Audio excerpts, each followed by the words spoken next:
Lundi 23 juin, 7h30 en direct et tous les quarts d'heure, vous êtes bien sur Grand Lille TV, c'est la matinée de l'info, avec tout de suite une nouvelle édition du journal de la rédaction pour tout voir et tout savoir de l'actualité près de chez vous.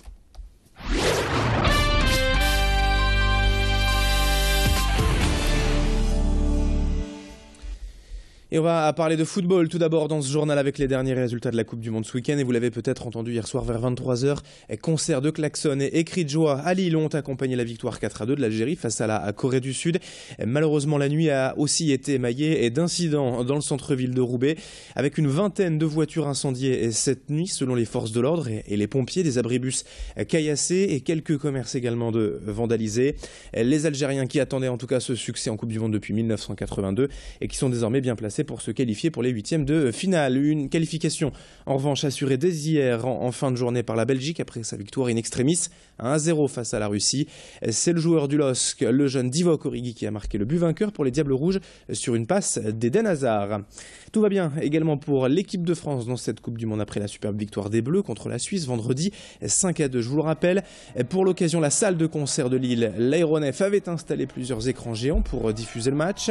Une soirée assez particulière pour ce lieu plutôt habitué à la musique, mais puisqu'aucun groupe, aucun concert n'était programmé vendredi soir, autant rentabiliser l'espace et accueillir près de 250 supporters prêts à faire la fête tous ensemble, surtout avec l'ampleur du score vendredi. Tout le monde se dit en tout cas très heureux du parcours jusque-là de l'équipe de France en Coupe du Monde. Espérons que cela continue le plus loin possible, et ce dès mercredi soir pour le dernier match de poule face à l'Équateur. En attendant, on écoute le directeur de l'aéronef face à cette organisation pour lui et sa salle de concert transformée en salle de foot. On l'écoute au micro de Valentin Boudet. Ça fait partie un petit peu des prétextes, cette Coupe du Monde, pour voir arriver dans l'aéronef des personnes qui forcément quelquefois ne viennent pas passer le seuil de l'aéronef, qui sont peut-être plus férus de sport et de football. Voilà, c'est l'occasion aussi de mélanger des publics. On aime mélanger les esthétiques et quelquefois mélanger musique, quelquefois mélanger musique et danse, musique, théâtre, musique, foot, comme ce soir. Voilà. Dans l'actualité également de ce lundi, à la une, c'est aujourd'hui que les nouveaux rythmes scolaires seront publiés pour chaque école par le ministère de l'Éducation nationale, l'Académie de Lille. Pour tous ceux qui n'étaient pas encore fixés sur les horaires de la rentrée prochaine, les parents vont enfin savoir quelle sera l'organisation dès septembre, à savoir le mercredi ou le samedi.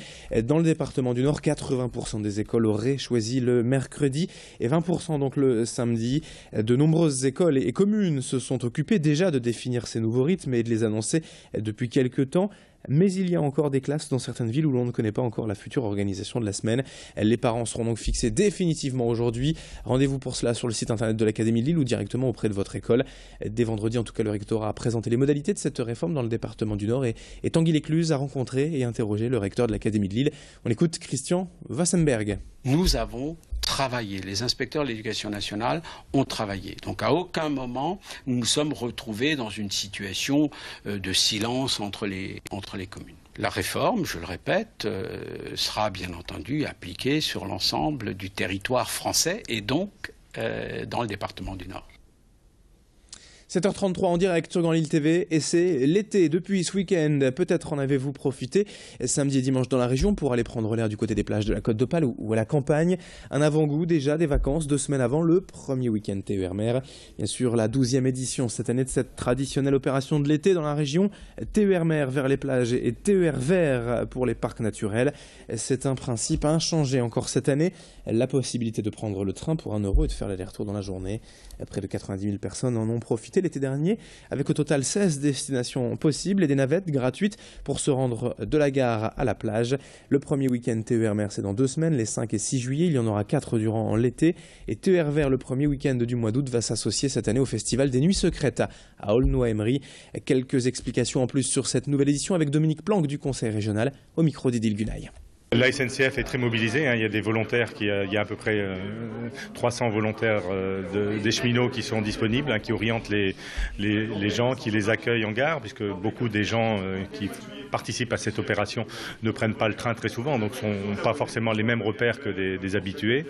La SNCF met en place par week-end 23 trains supplémentaires qui permettent de desservir des gares ou de faire des trajets qui ne sont pas habituels, d'aller par exemple du sud du département de Nord directement sur les plages sans passer par Lille. Et puis il y a des trains supplémentaires par rapport à l'offre habituelle de week-end pendant l'été, donc qui permettent d'accéder aux plages ou d'en revenir. Et puis on termine cette édition avec ces images d'un anniversaire, les 50 ans de l'Arche à Vambrechy, une structure qui regroupe des dizaines de foyers pour personnes en situation de handicap.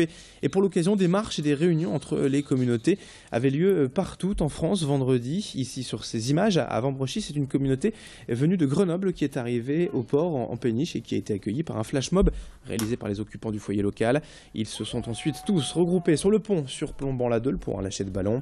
Des images et des propos recueillis vendredi par Valentin Boudet. On écoute l'un des responsables de l'Arche. Ce sont des établissements médico-sociaux, c'est-à-dire ce sont des foyers d'hébergement ou des foyers de vie qui accueillent des personnes handicapées mentales adultes. Et en même temps, ce sont des communautés. Donc il y a une sorte de vie de famille et l'amitié avec les personnes avec handicap fait tout à fait aussi partie de la vie. Et surtout, ce qu'on veut montrer, c'est que la personne avec un handicap a beaucoup à apporter. C'est pas on s'occupe de pauvres personnes, non, c'est vraiment on est d'égal à égal. Elles ont beaucoup à apporter à la société, elles ont des choses à nous dire sur nos relations humaines.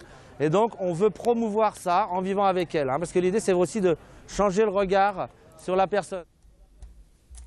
C'est la fin de ce journal à 7h36 en direct sur Grand Lille TV. On enchaîne dans une poignée de secondes avec la météo et l'infotrafic. A tout de suite.